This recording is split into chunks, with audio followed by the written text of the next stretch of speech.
त्रिपुरा रहस्य अध्याय 1। तुमने पूरी जिंदगी खोजा है, लेकिन किसके लिए? हर सच्चे साधक के जीवन में एक ऐसा क्षण आता है जब उसके बनाए हुए सारे सहारे टूट जाते हैं। जो साधन पहले अर्थपूर्ण लगते थे, वे अब खोखले प्रतीत होते हैं। भक्ति, अनुशासन और त्याग से निर्मित पहचान, यह सब मानो अनेक वेशभूषाओं की लंबी श्रृंखला में एक और पोशाक बन जाती है, जिसे जीवन भर पहना और फिर छोड़ दिया जाता है। यह असफलता नहीं है, यही शुरुआत है। त्रिपुरा रहस्य इसी क्षण से प्रारंभ होता है, किसी महान उद्घाटन से नहीं, न ही आकाश से गिरी किसी बिजली के प्रहार से, बल्कि एक योद्धा साधु से जो पर्वत पर अकेला बैठा है। उसके हृदय में एक ऐसा संदेह है जिसे वह अब अनदेखा नहीं कर सकता। वही संदेह, क्योंकि वह सच्चा है, क्योंकि वह पहले मिले किसी भी उत्तर से संतुष्ट नहीं होता। अब वह द्वार बन जाता है जिससे होकर उसे गुजरना है। परशुराम ने सब कुछ किया है, यह समझना आवश्यक है। वह कोई आलसी छात्र नहीं था, न ही आधे मन से साधना करने वाला। उसने महेंद्र पर्वत पर अपने आश्रम में 12 वर्ष बिताए। पूरे 12 वर्ष पूजा, ध्यान और निरंतर किए गए पवित्र कर्मों में उसने देवताओं को प्रसन्न किया। उसने स्वयं दिव्य माता की कृपा प्राप्त की। किसी भी बाहरी मापदंड से देखा जाए तो वह लक्ष्य तक पहुंच चुका था। और फिर भी पर्वत पर स्वयं से संवाद करते हुए परशुराम, मैं समझ नहीं पा रहा हूं। मैंने इस आश्रम में 12 वर्ष बिताए हैं, दिव्य माता का चिंतन करते हुए, अपने दैनिक कर्तव्यों का पालन करते हुए, पवित्र मंत्रों का जप करते हुए। 12 वर्ष, और वे मानो बिजली की चमक की तरह बीत गए। फिर भी मुझे इस ब्रह्मांड के कार्य करने का कोई ज्ञान नहीं है। ये कहां से आता है? ये विशाल दृश्य, ये संसारों का विस्तार, प्राणियों का जन्म और मृत्यु, ये कहां समाप्त होता है? ये कैसे चलता रहता है? मैं केवल इतना देखता हूं कि ये हर क्षण बदलता रहता है, एक पल से दूसरे पल तक कभी भी समान नहीं रहता। और फिर भी संसार के लिए यह इतना स्थायी प्रतीत होता है। लोग अपनी पूरी जिंदगी ऐसे जीते हैं मानो ये क्षण भंगुर प्रदर्शन ही एकमात्र सत्य हो। कितना विचित्र है। वह अपने ही जीवन को देखता है और अनेक व्यक्तित्वों की एक श्रृंखला देखता है। बचपन, युवावस्था, योद्धा, सन्यासी, हर एक अपने समय में वास्तविक था, हर एक अब समाप्त हो चुका है। और तब वह प्रश्न पूछता है जिसका उत्तर किसी विधि, किसी साधना या किसी पुण्य संचय से नहीं मिल सकता। मैं अपने जीवन को देखता हूं। बचपन में मैं एक व्यक्ति था, युवावस्था में दूसरा, योद्धा के रूप में तीसरा, और अब एक सन्यासी के रूप में मैं बिल्कुल कोई और हूं। मैं बार बार बदलता गया हूं, तो वास्तव में मैं कौन हूं? यह मैं क्या है जो इन सभी परिवर्तनों के बीच बना रहता है? मैं दूसरों को देखता हूं। वे काम करते हैं, प्रयास करते हैं, धन, सुख और शक्ति के पीछे भागते हैं। वे अपने लक्ष्य प्राप्त करते हैं और स्वयं को सुखी घोषित करते हैं, और फिर तुरंत ही किसी और चीज के पीछे भागने लगते हैं। यदि सुख वास्तव में इन चीजों से आता है, तो वह टिकता क्यों नहीं? वाचक, यही संचय की दरिद्रता है। साधक आध्यात्मिक धन, साधनाएं, आशीर्वाद, मानसिक अवस्थाएं इकट्ठा करता है, केवल यह जानने के लिए कि जो कुछ भी इकट्ठा किया गया है वह उसी अस्थिरता के नियम के अधीन है जो सांसारिक धन को नियंत्रित करता है, जिसे उसने त्याग दिया था। तीर चाहे पवित्र क्यों न हो, वह अब भी सीने में ढंसा रहता है। परशुराम की अंतर्दृष्टि विनाशकारी भी है और मुक्तिदायक भी। कल्पना करो एक ऐसे व्यक्ति की जिसे पेट में भयंकर दर्द हो और वह थोड़ी देर के लिए किसी फूल की सुगंध का आनंद ले। आनंद वास्तविक है, पर दर्द बना रहता है। कल्पना करो एक घायल सैनिक की जिसके सीने में तीर धंसा हो और उसकी प्रेयसी उसे गले लगाए। सांत्वना वास्तविक है, पर तीर अब भी उसके सीने में है। लोग अपनी पूरी जिंदगी ऐसे ही जीते हैं। भिखारी सुख के लिए संघर्ष करता है, सम्राट भी सुख के लिए संघर्ष करता है। दोनों ही जब अपनी इच्छित वस्तु प्राप्त करते हैं तो स्वयं को धन्य मानते हैं, और फिर दोनों ही उसी संघर्ष में लौट जाते हैं, मानो कुछ भी प्राप्त नहीं हुआ। मैं भी यही कर रहा था।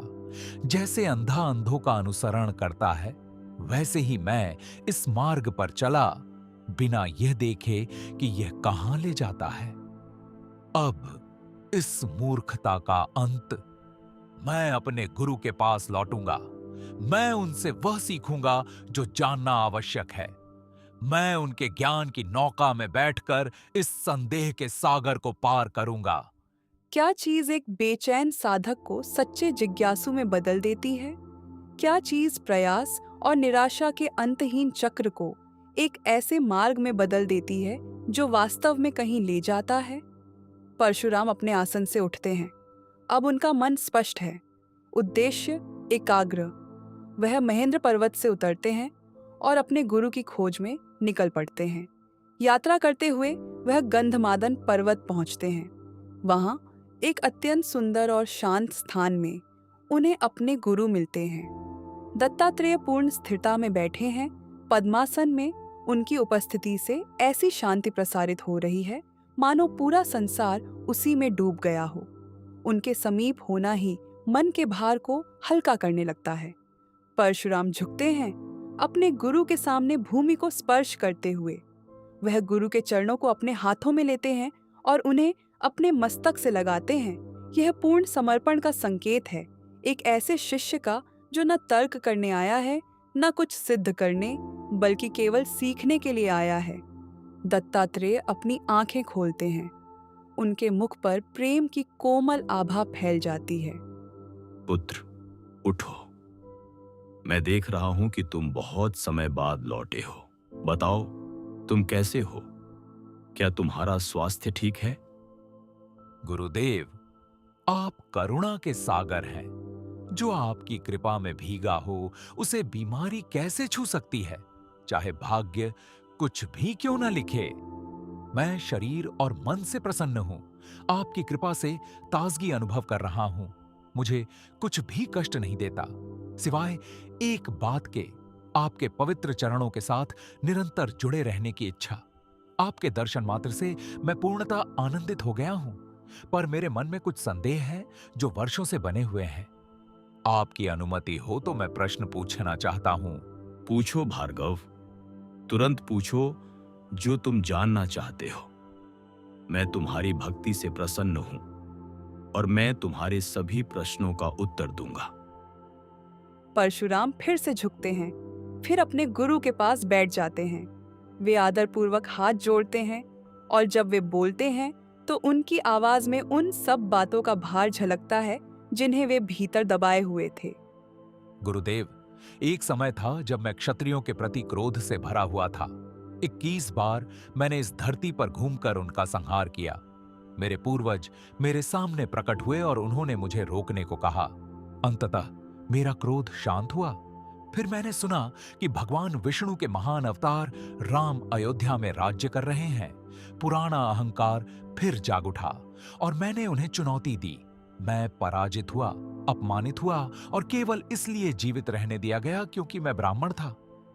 घर लौटते समय पराजय से टूटकर मैंने संसार की व्यर्थता को देखना शुरू किया। रास्ते में मेरी मुलाकात एक अर्षि से हुई, संवर्त नाम के। वह जंगल में एक पागल व्यक्ति की तरह घूमते दिखते थे, पर मैंने उनकी महानता को पहचान लिया। उनके सानिध्य में मुझे एक ऐसी शांति का अनुभव हुआ जो मैंने पहले कभी नहीं जाना था। उनके शरीर का प्रत्येक अंग ऐसी शांति से भरा था कि केवल उनके पास रहना ही मुझे ताजगी देता था। मैंने उनसे उनकी अवस्था के बारे में पूछा। उनका उत्तर स्पष्ट और मधुर था, अमृत के समान, जैसे स्वयं अमृत वह हो। पर मैं उसे पूरी तरह समझ नहीं सका। मैं अपने आप को एक भिखारिन के समान महसूस कर रहा था जो एक रानी के सामने खड़ी हो। मैंने उनसे प्रार्थना की और उन्होंने मुझे आपके पास भेज दिया। अब मैं आपके पवित्र चरणों में आ गया हूं। परशुराम की आवाज थोड़ी कांपती है जब वे आगे बोलते हैं। वह किसी नई विधि, किसी बेहतर साधना या किसी शक्तिशाली मंत्र की मांग नहीं कर रहे हैं। वह स्वयं खोज के अंत की मांग कर रहे हैं। संवर्त ने जो कहा वह अभी भी मेरे लिए स्पष्ट नहीं है। मैंने शास्त्रों का अध्ययन किया है, मैंने दिव्य माता की उपासना की है। वह मेरे हृदय में उसी प्रकार निवास करती हैं जैसे आप। पर मैंने वास्तव में क्या पाया? मैंने यज्ञों और अर्पणों से देवताओं को प्रसन्न किया है। मैंने महान कर्म किए हैं। पर संवर्त ने कहा कि ऐसे सभी कर्मों के फल तुच्छ हैं। और अब मैं देखता हूं कि वह सही थे। दुख केवल सुख की अनुपस्थिति नहीं है, यह सीमित सुख है। जैसे ही सुख घटता है, दुख भर जाता है। और इन सब के नीचे मृत्यु का भय है। कोई भी कर्म उस भय को छू नहीं सकता। मेरी साधनाएं, यहां तक कि मेरी पूजा भी अब बच्चों के खेल जैसी प्रतीत होती हैं। शास्त्रों में भिन्न भिन्न बातें कही गई हैं। गुरुजन अलग अलग सत्य बताते हैं। क्षण भंगुर साधनाएं शाश्वत फल कैसे दे सकती हैं? फिर भी संवर्त, वह मुक्त आर्षी, ऐसा प्रतीत होता है कि उसने कुछ ऐसा पाया है जो आता जाता नहीं। वह निर्भयता के मार्ग पर ऐसे चलता है जैसे एक महान हाथी जंगल की आग में चलता है। अछूता, निर्भय, वह सभी बंधनों से मुक्त है, फिर भी पूर्णतः आनंदित है, शाश्वत में पूर्णतः स्थापित। उन्होंने यह अवस्था कैसे प्राप्त की? उन्होंने मुझे क्या बताया जो मैं समझ नहीं सका? गुरुदेव, कृपया मुझे यह सब समझाइए। मुझे कर्म रूपी राक्षस के जबड़ों से बचाइए। मैं आपके चरणों में शरण लिए हुए हूं, जैसे एक अंधा व्यक्ति अपने मित्रों पर निर्भर होता है। परशुराम मौन हो जाते हैं। उनके हाथ अब भी जुड़े हुए हैं, सिर झुका हुआ है। सुबह की रोशनी आश्रम के वृक्षों के बीच से छनकर जंगल की भूमि पर लंबी छायाएं डाल रही है। दत्तात्रेय उन्हें देखते हैं और उनका हृदय प्रेम से भर जाता है। वे देखते हैं कि वह पुराना योद्धा अब एक सच्चा साधक बन गया है। कोई ऐसा व्यक्ति नहीं जो केवल सांसारिक लक्ष्यों को प्राप्त करने के बेहतर तरीकों की तलाश कर रहा हो, बल्कि वह जो अस्तित्व की मूल नींव को ही प्रश्न करने के लिए तैयार है।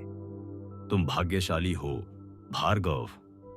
तुम्हारा मन अब सही दिशा में मुड़ गया है।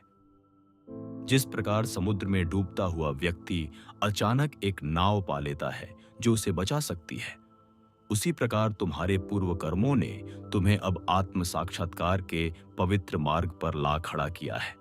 दिव्य माता, जो प्रत्येक हृदय के चेतन केंद्र के रूप में निवास करती है, अपने भक्तों को मृत्यु के मुख से शीघ्र ही बचा लेती है। यह जान लो, जब तक मनुष्य कर्तव्य के भय में जीता है, कर्तव्यों, जिम्मेदारियों और जीवन की अंतहीन मांगों से डरता है, वह शांति नहीं पा सकता।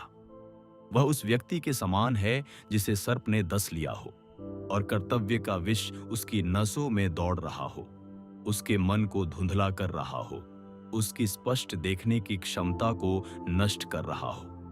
दत्तात्रेय की वाणी कोमल है पर अडिग। वे मानव स्थिति का वर्णन किसी निर्णय के साथ नहीं, बल्कि उस स्पष्टता के साथ करते हैं जिसने उसे पूरी तरह पार कर लिया है। संसार ऐसे लोगों से भरा हुआ है। वे उन यात्रियों के समान हैं जो एक जंगल में भटक गए हैं, भूखे और भ्रमित। उन्हें जो फल दिखाई देता है वह वास्तव में विष होता है। वे उसे खाते हैं, पीड़ित होते हैं और फिर उसी पीड़ा में और विष की ओर हाथ बढ़ाते हैं, यह सोचकर कि वह उनकी सहायता करेगा। वे गड्ढों में गिरते हैं, कांटों से कटते हैं, आपस में लड़ते हैं और अंततः स्वयं को फंसा हुआ, पीटा हुआ, डूबा हुआ, कैद पाया हुआ पाते हैं। यह उन लोगों का भाग्य है जो कभी यह पूछे बिना सुख का पीछा करते हैं कि वास्तव में सुख क्या है। पर तुम, भार्गव, इस अवस्था को पार कर चुके हो। तुमने जांच पड़ताल शुरू कर दी है और यही जांच वह बीज है जिससे महान सुख का वृक्ष उगता है। दत्तात्रेय कुछ क्षण रुकते हैं, शब्दों को भीतर बैठने देते हैं। जिस मनुष्य में विवेक नहीं है वह कुएं के मेंढक के समान है। उसे विशाल समुद्र का कोई ज्ञान नहीं होता। वह अपने अज्ञान में जन्म लेता है, जीता है और मर जाता है। इसी प्रकार इस विशाल ब्रह्मांड में जन्म लेने वाले लोग अक्सर अपनी पूरी जिंदगी बिना यह पूछे जी लेते हैं कि वे कौन हैं, यहाँ क्यों हैं और वास्तव में सत्य क्या है।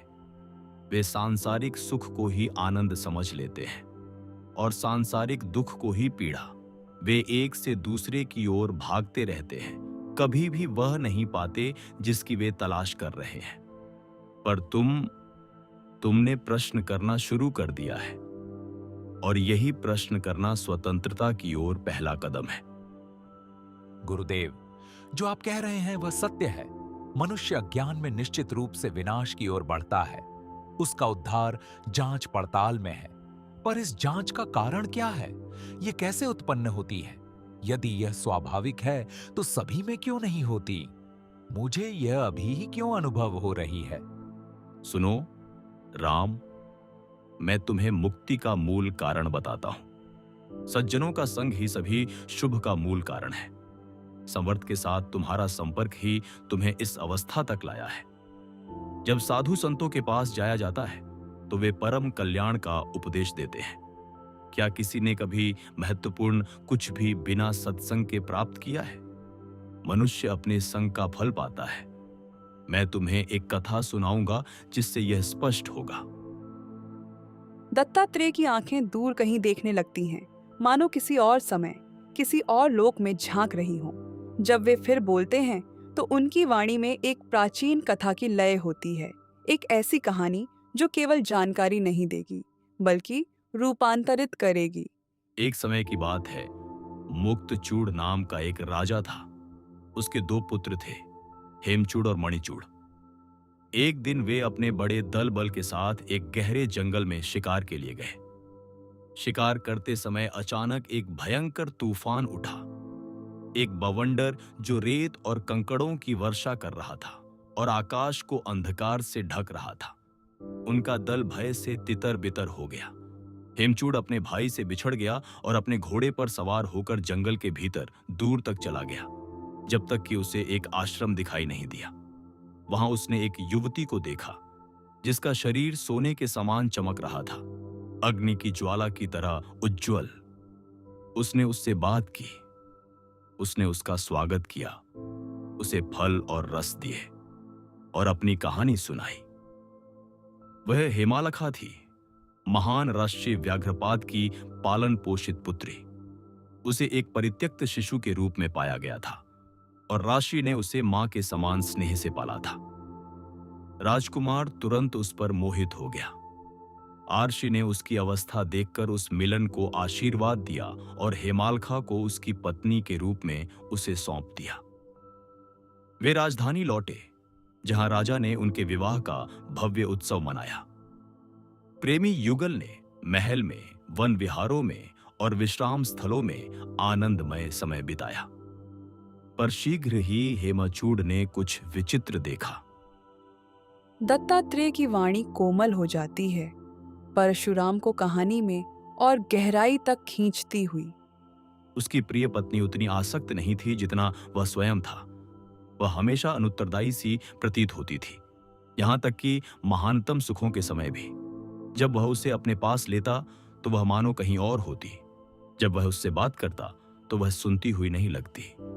उसने उससे पूछा, प्रिय, ऐसा क्यों है कि तुम मेरी ओर उतनी ध्यान नहीं देती जितना मैं तुम्हारी ओर देता हूं? क्या यह सुख तुम्हें प्रिय नहीं है? तुम महानतम आनंद के क्षणों में भी उदासीन दिखती हो। यदि तुम्हारी रुचि जागृत नहीं होती तो मैं कैसे सुखी हो सकता हूं? यह कहानी एक प्रश्न की तरह हवा में ठहर जाती है।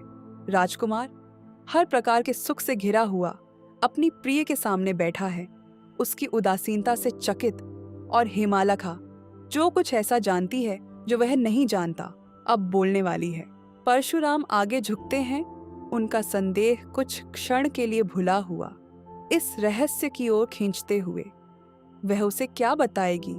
इस वन में पली युवती के पास ऐसा कौन सा ज्ञान है जो उसे और अंततः पूरे राज्य को परिवर्तित कर देगा? वह उपदेश अध्याय 2 में आरंभ होता है। इस प्रकार त्रिपुरा रहस्य का पहला अध्याय समाप्त होता है। जो योद्धा साधु उत्तरों की खोज में आया था, उसे एक कहानी मिलती है, एक दर्पण जो उसकी अपनी स्थिति को प्रतिबिंबित करता है। हेमचूड़ परशुराम की तरह उस चीज का पीछा कर चुका है जिसे वह संतोष देने वाला मानता था। उसने प्रिय को पा लिया, राज्य को पा लिया, संसार के सुखों को पा लिया, और फिर भी कुछ ऐसा है जो अछूता रह गया है। उसकी प्रिय में कुछ ऐसा है जो संसार के सुखों से प्रभावित नहीं होता, और वह उदासीनता, ठंडापन नहीं है, वह स्वतंत्रता है। पहले अध्याय का उपदेश सरल है और गहरा भी। तुम सब कुछ सही कर सकते हो। तुम 12 वर्षों तक ध्यान कर सकते हो। तुम देवताओं को प्रसन्न कर सकते हो। तुम अपने शत्रुओं को पराजित कर सकते हो। तुम संसार का त्याग कर सकते हो, और फिर भी तुम्हें शांति नहीं मिलेगी, क्योंकि शांति करने में नहीं मिलती, वह देखने में मिलती है। एक क्षण रुककर विचार करो। परशुराम 12 वर्षों तक पर्वत पर बैठे रहे। उन्होंने हर विधि का पालन किया, हर मंत्र का जप किया, दिव्य माता की निरंतर भक्ति की, और अंत में उन्होंने जाना कि वे कुछ भी नहीं समझ पाए। उन्हें पर्वत छोड़ना पड़ा। उन्हें अपने गुरु के पास लौटना पड़ा। उन्हें स्वीकार करना पड़ा, एक अंधे व्यक्ति की तरह जो अपने मित्रों पर निर्भर होता है, कि वे अकेले मार्ग नहीं खोज सकते।